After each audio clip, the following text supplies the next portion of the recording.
Welcome back to 10-Minute Prophecy, and we are glad you have joined us today. In today's video, we are going to reveal the answer to which prophetic interpretive method the Bible supports. Have you all commented and guessed which method is the one that the Bible endorses? If you guessed historicism, then you are correct. This is non-denominational and has been the method which Israel, Jesus, and the Christian Church used to interpret Bible prophecy before there were non-biblical methods introduced by a religious state power who was identified as the Antichrist. They did not want this, so they began to introduce methods that would point Christians away from the Bible. Please comment below if you would like a history of this. Now let's continue.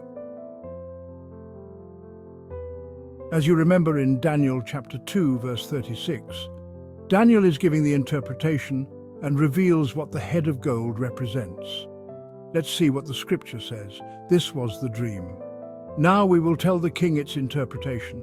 You, O king, the King of kings, to whom the God of heaven has given the kingdom, the power and the might and the glory, and into whose hand he has given, wherever they dwell, the children of man, the beasts of the field and the birds of the heavens, making you rule over them all. You are the head of gold. Daniel says, you king of Babylon is the head of gold. The interpretation is anchored to the current kingdom. What this means is that if you were living during Daniel's time or are living in our modern age, this interpretation does not change. So for Daniel, the prophecy started with the kingdom of Babylon, and all the other parts of the statue represented kingdoms that would come after Babylon. Their characteristics would be similar to Babylon. As we look at the prophecy using the historicist view, now living several thousand years later, we can look back in history and see how this prophecy was fulfilled.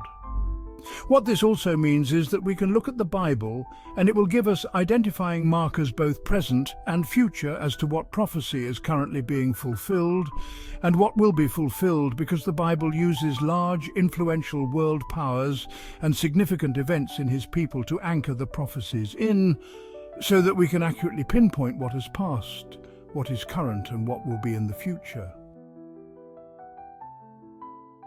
Let's read more in Daniel chapter 2, starting with verse 39 and going down to verse 45. Another kingdom inferior to you shall arise after you, and yet a third kingdom of bronze, which shall rule over all the earth. And there shall be a fourth kingdom, strong as iron, because iron breaks to pieces and shatters all things. And like iron that crushes, it shall break and crush all these.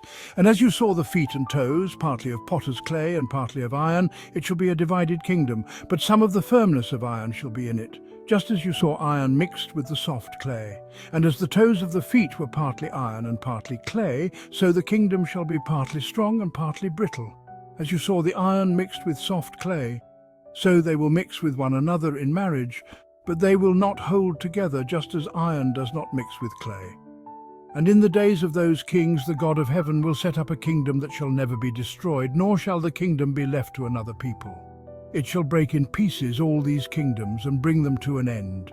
And it shall stand forever, just as you saw that a stone was cut from a mountain by no human hand, and that it broke in pieces the iron, the bronze, the clay, the silver, and the gold. A great God has made known to the king what shall be after this. The dream is certain, and its interpretation sure. Notice again that the prophecy states that each metal is an earthly kingdom. Now, during Daniel's early life, he didn't yet know what kingdoms would rise up, but during his life he would experience the second kingdom's takeover of Babylon. For us looking back, we can clearly see which kingdoms in history had the same reach and power of Babylon. When we open our history textbooks, we find that the kingdom that defeated Babylon was Medo-Persia, represented by silver. Then the kingdom that defeated Medo-Persia is Greece, which is represented by bronze. Then after that, Rome, which is represented by iron. And finally, the rise of Europe, which is represented by the 10 toes. Again, we see the identifying historical marker of iron mixed with clay. This indicates that the countries of Europe will have militarily strong and weak countries. Do we see this today? Yes, we do. We also know, using the historicist method, that we are living in the time of the toes. We can now see that there is only one more prophecy in the image to be fulfilled, and that is the second coming of Jesus, which is illustrated as the stone which breaks the statue up and then fills the whole earth.